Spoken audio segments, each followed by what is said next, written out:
You're watching How Leap. Let's learn how to get a full screen browsing experience in Safari on your iPhone.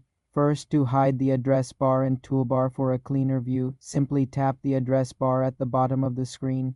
It will collapse and the toolbars will disappear. To bring them back, tap the bottom edge of the screen.